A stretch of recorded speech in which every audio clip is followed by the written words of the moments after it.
aí, pessoal do The Geek News, tudo bem com vocês? Sejam bem-vindos a mais um episódio do The Geek Cast, o melhor podcast geek que você vai ouvir aqui neste canal. E agora vocês já viram que nós estamos com um formato novo. Vamos começar debatendo sobre o PlayStation 5 Pro. Meu Deus, a geração saiu com um console e sempre termina com dois. O povo tá achando que a gente tá plantando dinheiro no quintal, o dinheiro tá dando em árvore. E para discutir esse assunto comigo, eu tenho aqui o Giliard, que vai debater um pouco, vamos falar sobre essa notícia com vocês. E aí, Gili, beleza? Fala pessoal, fala Ricardo, tudo certo, espero que esteja tudo bem com vocês. E eu não consigo entender certas coisas, mas isso não é novidade. Isso daqui é coisa comum, eu acho que o pessoal ou é muito jovem ou tá se esquecendo dos detalhes. Você não acha isso também, Ricardo? Eu acho, porque nós já vimos o PlayStation 4, que saiu o PlayStation 4 Pro, tinha o Xbox, o One, que depois saiu a versão também atualizada, mas antes disso nós já tínhamos também outras empresas fazendo a mesma coisa, tipo a Dona Nintendo, né? Dona Nintendo com suas revisões de hardware. Então, o pessoal que tá aí falando que, às vezes vale a pena comprar o console da nova geração quando ele lança, se depois vão lançar o Pro. Então, gente, temos pontos de vistas divergentes. Alguns dizem que vale, outros dizem que não, porque o Pro vai ter recursos aprimorados. O PlayStation 4 Pro não teve nada assim de extraordinário. Tanto que esse ano, vou dizer que a Microsoft já lançou, né, o Xbox Series, o Slim, que é o S, e o X, que é o Pro. Então, não sei. O que roda em um, roda no outro. Talvez não igual, mas tá rodando. Eu não conheço nenhum jogo que rode no Series X, no X, que não rode no S. E a mesma coisa aconteceu com os PlayStation. O PlayStation 4 Pro não tinha nenhum jogo que não rodasse no PlayStation 4 normal. E pra mim é uma questão mais de requintar a marca, que nem a Intel faz com os processadores dela. E o que você acha disso? Então, Ricardo, nunca aconteceu de um jogo rodar só no Xbox Series X, por exemplo, e o S, que já no lançamento já viam essa diferença de poder, no caso da Microsoft, e não acontece, por enquanto. Algum dia pode acontecer? Talvez. Mas essas revisões, todo mundo que compra o videogame no lançamento, por causa da geração passada e de outras, mas especificamente da geração passada, já sabe que é possível que vá haver uma nova versão daquele console. Mais poderoso, mais isso, mais aquilo. Então assim, quem comprou no lançamento ou perto do lançamento, você é um testador beta, sabe? Você está testando um videogame que depois vai vir uma versão aprimorada. E, na verdade, isso já acontece há muito. Eu não vou dizer que foi sempre assim, mas isso acontece muito. Aconteceu com o One e com o PS4, e aconteceu no passado também. Revisões de console, vamos colocar dessa forma, é comum. E muda-se muitas coisas, perde-se elementos, ganha-se outras coisas. E às vezes o pessoal se esquece, porque o pessoal tá reclamando bastante de novos consoles. E eu não entendo muito porque é só você não comprar. E claro que essa geração tá faltando um pouco de jogos e etc. Mas assim, é só não comprar. Ou, na próxima geração, espera o videogame, a revisão final, vamos dizer assim. É dessa forma que eu observo. Porque nós temos aqui, vou trocar de aba, as revisões de hardware da Nintendo, que aqui a Nintendo Blast publicou, né, sobre algumas das revisões, o Game Boy Pocket para o Color e do Wii, sabe, muita coisa assim a Nintendo já fez. E às vezes a gente tá meio revoltado, assim, meio chateado por causa dessa questão do PlayStation 4 e aí depois vem o Pro. O 5 e agora pode vir o PlayStation 5 Pro. Mas a própria Sony, ela fez com o PlayStation 1, 2 e 3. Só que em vez de fazer o Pro, ela lançou o Pro e depois ela lançou o Slim, que eram versões menores. E o pessoal geralmente aproveitou, né? Porque o Slim, ele era menos... Não era menos potente, mas era menos caro. Então muita gente comprou o PlayStation 1 grandão, que aí passava um tempo, dava problema no canhão, tinha que deixar ele de cabeça para baixo para poder ler os jogos. Aí saiu o Slim, que não precisava disso, PS1. Às vezes tinha que deixar de cabeça para baixo também, a primeira versão dele que saiu, que esquentava. Mas tá aí. O PlayStation 2 também, ele já vinha com aquele suporte horroroso para deixar em pé, aí veio o PlayStation 2 Slim, que tem uma base muito parecida com a que o PlayStation 5 tem hoje, para você deixar ele em pé, para evitar que ele aquecesse, porque ele também esquentava dependendo dos jogos. Agora quem fazia o contrário disso era a Nintendo, que ela tinha lá o seu Game Boy Classic, lançou a revisão Game Boy Pocket, que era uma versão pequena, com as mesmas capacidades do Game Boy, e lançou o Color. E aí começou a ter jogos de Game Boy exclusivos para o Color. E aí aconteceu de novo no futuro com os Nintendo DS. O DS e o DS Lite o Lite era uma revisão do DS, mas uma revisão principalmente da carcaça. E aí lançou o DSi, tinha jogo exclusivo de DSi que não rodava nem no DS nem no Lite. Lançou-se o 3DS e aí lançou o New 3DS, com jogos que rodavam no New e não rodavam no 3DS. Exemplos do que eu tô falando. Lá no Game Boy, Pokémon Gold e Silver rodava no Game Boy Pocket, no clássico. Pokémon Crystal só roda no Game Boy Color e é um dos jogos mais populares. Inclusive, você coloca o Pokémon Crystal num Game Boy preto e branco, aparece escrito na tela: esse jogo é exclusivo para Game Boy Color. Se conseguiu ler o cartucho e falar que é exclusivo de Game Boy Color, por que não rodava no Game Boy normal? E no 3DS você tem o caso do Xenogears, se eu não me engano, Xenoblade, e ele não roda. Xenogears é lá do PlayStation 1, tá, gente? Xenoblade Chronicles, ele é exclusivo de New Nintendo 3DS. Ele não roda no 3DS normal. Então, tivemos algumas revisões de hardware. Seria o Game Boy Color, seria o Game Boy Pro, e o New Nintendo 3DS seria o 3DS Pro. E eles tinham jogos que não rodavam nos seus antecessores. Ao contrário do que acontece aqui com a Sony e ao contrário do que aconteceu com a Microsoft. Vou até trocar de aba aqui, ó, pra gente poder conferir isso.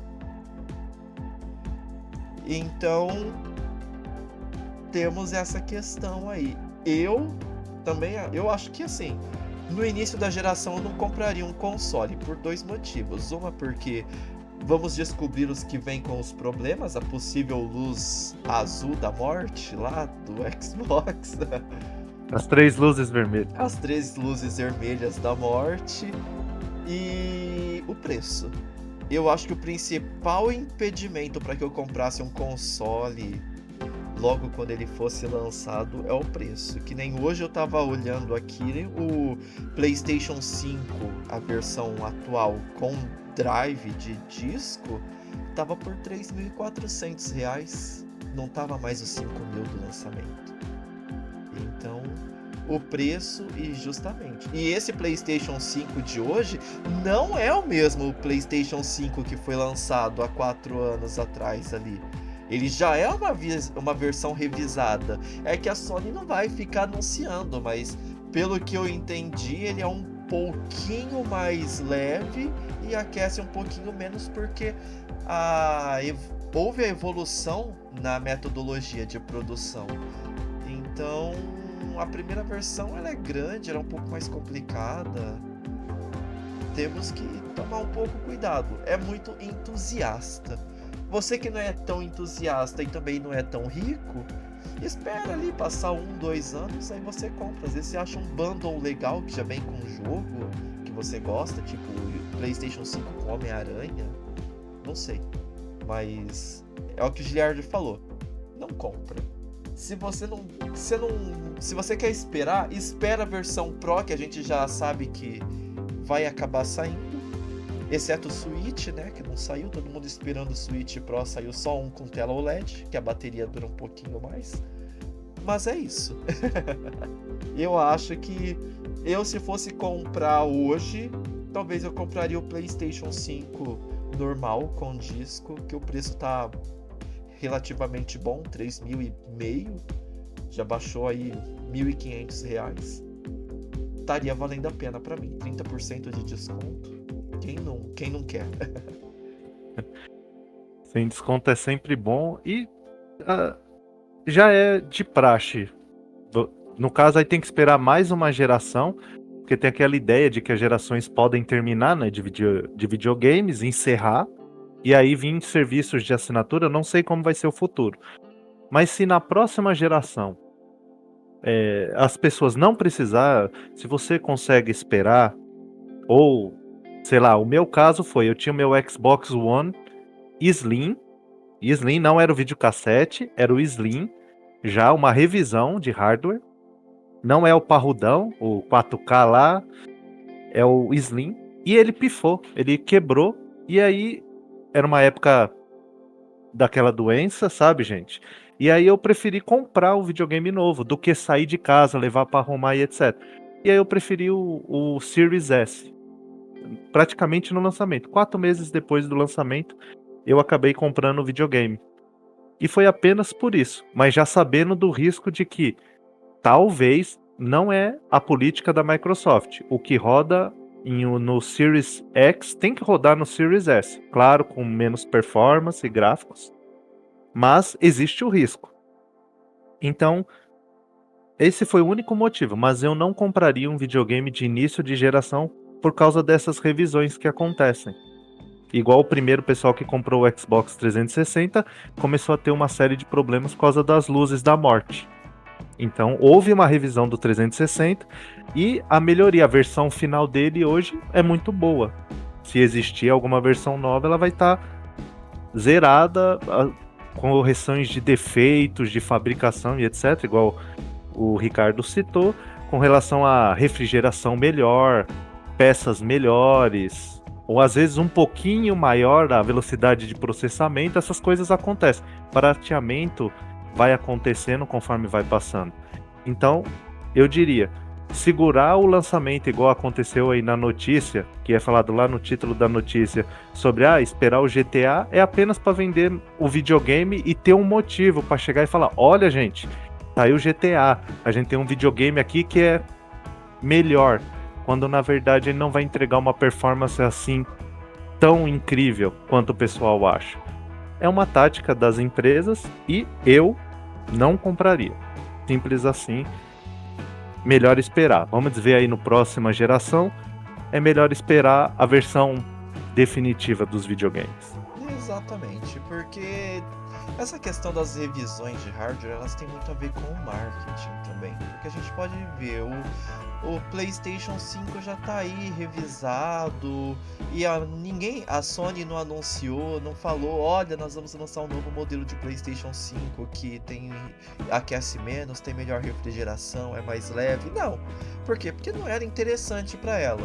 Agora, se de repente vai lançar o GTA 6, de repente seja mais interessante o departamento de marketing, vamos plantar ali que pode vir um PlayStation 5 Pro, e aí ele vai ser vamos adiar ele para lançar junto com o GTA 6, porque aí GTA 6 é igual o Zelda, é igual o Pokémon, é um console seller. Então vai ser aquele jogo que eu não tinha um console de nova geração porque não tinha nada que me interessava, mas agora saiu um jogo que me interessa, eu vou comprar o console porque vai ter esse jogo. Aí a pessoa escolhe, olha, no PlayStation 5 vai rodar 10% melhor do que no Xbox. Aí a pessoa vai lá e compra o PlayStation porque é o marketing. É mais um efeito de marketing do que um efeito prático. Ah, vai ter talvez algum desempenho melhor sobrando para uma coisinha ou outra? Pode acontecer. Mas o ideal é que o que rode em um rode em outro. Acredito que quando alguma empresa lançar... É que a Nintendo já fez isso e cagou, né, pro público, como ela sempre faz. Mas o pessoal ali geralmente da Sony, da Microsoft, que não pode contar tanto com as suas franquias nostálgicas, que tem um apelo mais emocional do seu público, se uma delas fizer a loucura de lançar um jogo que vai rodar na versão Pro e que não vai rodar na sua versão Standard ou na sua versão Slim, talvez ela vai criar uma intriga muito grande. A Nintendo fez teste lá com o Pokémon Crystal e depois nunca mais ela lançou um jogo Pokémon que não fosse compatível com toda a sua geração. Ela fez o teste ali com Xenoblade lá, o Chronicles, mas nunca foi com um jogo das suas franquias principais. O novo Zelda mesmo, ó, lançou pro Switch, o Breath of the Wild, mas também tinha ali a versão do Wii U, porque ela anunciou que seria lançado pro Wii U. Então se ela pisasse na bola, muita gente deixou de comprar um Wii para comprar o Wii U por causa que sabia que ia vir o novo Zelda. Então eu acho que minimamente ela se preocupou com o seu público, que não é costume da Nintendo fazer. Agora a Sony e a Microsoft, elas já costumam se preocupar um pouco mais, porque elas sabem que elas não têm todo esse apelo afetivo que a Nintendo tem. Eu acho que é isso. Sim.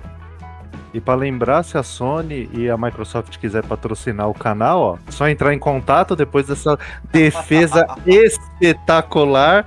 Só entrar em contato aí através do e-mail e conversar com a gente, que estamos aceitando aí uns patrocínios. A Nintendo também pode me patrocinar, mesmo que ela não se importa com a opinião do seu público, lança jogo tudo bugado e tudo, mas eu sou nintendista, né? Eu sou Pokémon, eu sou Zelda, eu sou Metroid, eu tenho aqui 2 de cada console portátil dela, mas convenhamos, né? Uma coisa é você ser fã, gostar dos jogos, outra coisa é você aceitar ser feito de trouxa e continuar apoiando uma empresa que não tá nem aí pra você. Igual o povo que foi lá e comprou Pokémon Scarlet, Violet, jogo todo feio, todo quebrado, todo bugado, que tá até hoje ruim. Lançaram o DLC pela metade para poder vender em 2 vezes. O povo vai lá e compra só para poder xingar no Twitter depois. Então, eu posso xingar de graça, mas eu xingo quando eu tenho razão, não porque quero ser hater barato. Nintendo tem ótimos jogos, ótimas franquias, fez boas revisões de hardware, pisou na bola com Pokémon Crystal, mas parece ter aprendido, pelo menos com as franquias principais. E agora, esperar aí pelo novo Switch, Switch 2, Switch Beta, ou vai fazer igual a Microsoft, vai voltar pro Switch 0, Switch 1. Vamos ou quem sabe o Switch U. Nossa, não, chega de Switch. Mas é isso daí. E acredito que seja isso. Da minha parte, eu não tenho mais o que comentar. Então, da minha só veja, escolha a empresa, escolha o melhor produto, o melhor serviço e enxergue, tente ver as possibilidades. Se um dia a Microsoft acerta, você elogia, você continua comprando e no dia que ela errar, você vai lá e cobra. Você é o consumidor. Não seja fã dessas empresas. É uma troca do seu dinheiro pelo serviço ou pelo console sendo feita. Nada é de graça, não estão te fazendo um favor. Então, escolha bem. Obrigado aí pela atenção de todos. Valeu, Ricardo. Da minha parte, encerro por aqui. Valeu, Giri. E aí você, deixa aí nos comentários o que você acha. Você pegaria um console atualizado ou você acha que o seu ainda vai dar para utilizar bastante? Você é a favor ou contra essas revisões de hardware? Já aconteceu de você pegar algum console que não rodava o jogo, que nem eu tô citando aí Pokémon Crystal e outros? Deixa aí que a gente quer saber e continua participando aí dos nossos podcasts. Por enquanto é só e vejo vocês na nossa próxima edição do The Geekcast. Até mais, tchau, tchau!